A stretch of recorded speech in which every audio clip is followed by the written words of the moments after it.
Salut à tous les amis, j'espère que vous allez bien. On se retrouve ce mardi 17 mars pour une nouvelle vidéo. On va traiter de toute l'actualité du FC Barcelone. On va évidemment évoquer le match entre le Barça et Newcastle qui aura lieu demain à 18h45. Donc soyez présents. Je serai en live ce soir, mais également en live demain pour l'avant-match contre Newcastle. N'hésitez pas à en profiter pour mettre un petit boost à la vidéo, à la liker, à commenter, à partager. Abonnez-vous sur mes différents réseaux sociaux, sur Twitch, sur Twitter, sur YouTube. Tous les détails sont en description de vidéo. Alors dans cette vidéo, on va parler de quoi? On va parler déjà d'une information concernant Hansi Flick et son avenir. On va aussi parler de Deco et ses priorités sur le mercato. On va parler de plein de choses, du 11 probable contre Newcastle et plein d'autres éléments. Donc n'hésitez pas, installez-vous tranquillement. On y va, on débute. C'est parti. Première information, une information capitale, hein. Elle concerne Hansi Flick. Il faut savoir que durant les petites dernières semaines des élections, de la campagne, il y avait une réunion entre, Deco et Pini Zahavi. Pini Zahavi, c'est l'agent de Lewandowski, l'agent d'Hansi Flick, l'agent aussi de Rashford et cetera. Donc ils se sont réunis pour évoquer une éventuelle prolongation de contrat d'Hansi Flick jusqu'en été 2028. Il faut savoir qu'actuellement son contrat est donc jusqu'en 2027. Lors de cette réunion, réunion qui s'est bien déroulée, le Barça a signifié via Deco que, bah, il voulait garder Flick jusqu'en 2028. Ensuite, qu'est-ce qui s'est passé? Eh bien, il y a hier, une autre réunion a eu lieu dans un hôtel à Barcelone entre Pini Zahavi, donc l'agent, donc de Hansi Flick et Flick lui-même. Donc ils se sont parlé, pour évoquer une éventuelle prolongation de contrat. Pour l'instant, Flick, est très heureux à Barcelone. Il attend encore un petit peu, il se concentre sur la saison actuelle. Il estime que le focus ne doit pas se faire sur lui-même, mais plutôt sur la saison et tout ce qui est sportif. Et ensuite, normalement, d'ici quelques semaines, quelques mois, on pourra avoir des nouveautés par rapport à la prolongation de contrat d'Hansi qui, je le rappelle, a prolongé il n'y a pas si longtemps que ça, hein. Il avait prolongé jusqu'en 2027, il y a quelques mois déjà, hein. Donc, les relations plutôt positives. Il faut savoir aussi que forcément, le fait qu'il y ait des élections présidentielles à un moment donné, ça a mis beaucoup d'incertitudes autour de Flick. Je le rappelle, lui, il voulait absolument que Deco reste. Et pour que Deco reste, il fallait aussi que Laporta gagne. On le sait, Laporta, c'est lui qui a fait venir Flick via Zahavi. Donc forcément, c'est aussi corrélé à la continuité de la Porta. Donc avec un peu plus de certitude, on a quand même beaucoup plus, d'éléments concernant la prolongation de contrat de Flick qui devrait bien se dérouler d'ici quelques mois.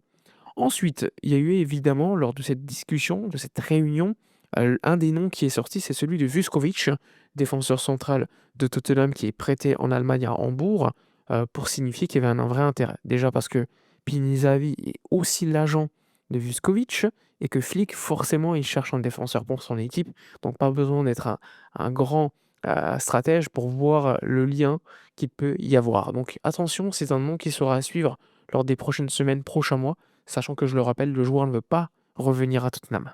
Ensuite, on peut aussi évoquer donc d'autres informations. Deco et Joan Soler, qui sont tous 2 les directeurs du football à Barcelone, ils se sont exprimés, ils ont expliqué concernant le prochain mercato pour le 1 pour 1. Joan Soler, il a dit: «À 100 on sera au 1 pour 1 cet été». Il explique qu'on ne l'est pas actuellement, pour un petit écart à cause de la sanction de l'UEFA l'année dernière. Rappelez-vous, l'UEFA avait sanctionné le Barça à hauteur de 10 ou 15 millions d'euros, je crois, par rapport à la situation économique du club, ce qui était dû en vrai au fait que le Barça avait fait des deals économiques, les fameux, cessions, la fameuse cession, des sièges VIP qui forcément pour l'UEFA n'est pas comptabilisée, dans leur fair play financier. Donc ils avaient sanctionné le Barça à hauteur de 15 millions d'euros et sans cette sanction, bah, le Barça serait à cette règle du 1 pour 1. Donc forcément, Joan Soler a confirmé cela. Normalement, l'été prochain, il n'y aura pas de problème. Il a dit qu'on pourra renforcer l'équipe. Deco, pareil. Deco, il a dit: «Ce que je veux, c'est pas faire partir des joueurs pour en recruter des derrière. Il veut faire des petites retouches à l'effectif». Il estime qu'il y a quand même des retouches à faire, mais il estimait que c'est pas le bon moment. Avec les élections, il a dit que, avant les élections, on travaillait, mais avec aucune certitude. Maintenant que Joan Laporta a été élu, on a une certitude et on sait qu'on va continuer à travailler, ce qui nous permettra d'avancer un peu plus profondément dans certains dossiers. Et évidemment, on parle du défenseur central avec Bastoni qui est vraiment le numéro un dans la tête de Deco. Il y a également le nom, de Vuskovic, il y a, Schlotterbeck, il y a plein d'autres noms en défense centrale, même si, Schlotterbeck, ça a pris un petit peu, plus de recul, tout comme Van de Ven aussi. Il y a aussi le poste de numéro 9, qui évidemment est le dossier phare de cette direction sportive pour l'été prochain. Ils ont bien compris que Lewandowski devrait partir et que forcément, il faudra un vrai numéro 9 pour le remplacer et sur le mercato, tu en as pas beaucoup. Donc hâte de voir ce qu'ils vont faire et ce qu'ils vont trouver comme subterfuge pour pouvoir se renforcer l'été prochain à ce poste. Ensuite, le match contre Newcastle. Alors déjà, vous l'avez vu probablement, pas de Bruno Guimaraes côté Newcastle. Il y aura évidemment quelques retouches par rapport au match aller, notamment Anthony Gordon qui devrait être bien présent titulaire cette fois. Il était malade, il n'avait pas commencé titulaire au match aller. Le Barça, quant à lui, s'attend à un retour de Eric Garcia titularisé sur le côté droit comme latéral, pas de Ronald Araujo. Donc il faut un vrai soutien à Lamine Yamal offensivement. Rappelez-vous, à Saint-James Park, Lamine Yamal était tout seul sur son côté droit à devoir animer le côté. Donc forcément, avec Eric, ça sera beaucoup mieux, même si évidemment c'est pas Koundé, mais c'est déjà beaucoup mieux. Eric Garcia qui n'a pas joué ce week-end pour le préserver pour le match contre Newcastle. Je le rappelle, victoire obligatoire. Là, il faut chercher la qualification. Il n'y a pas de mauvais. Enfin, il ne faut pas avoir un mauvais résultat. Surtout que tu es à domicile, 62 000 personnes, grande animation, gros match de Ligue des Champions.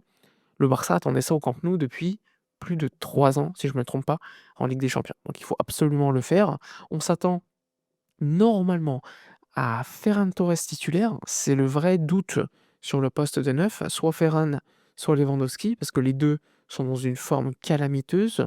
Mais je me dis que vu que Lewandowski a joué tout le match dernièrement, qu'il a joué aussi beaucoup de minutes contre Newcastle, je me dis que Flick, s'il voulait le titulariser contre Newcastle demain, il l'aurait sorti beaucoup plus tôt, lors du dernier match. Finalement, ça n'a pas été le cas contre Séville alors qu'on gagnait largement.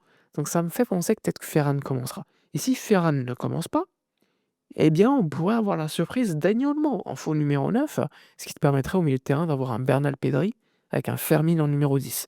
À voir. En tout cas, c'est pas impossible de voir Rafinha à gauche, un Rashford en 9, pourquoi pas non plus, ou un Olmo, et à droite Lamine Yamal. Donc ça aussi, ça va être un vrai, vrai sujet pour le prochain 11 mis en place contre Newcastle. Hâte de voir en tout cas ce que va nous préparer Tonton Flick contre une équipe de Newcastle qui, je le rappelle, ce week-end, je crois, ce week-end, ils ont perdu ou ils ont gagné? Je sais plus. Ils ont joué contre Chelsea.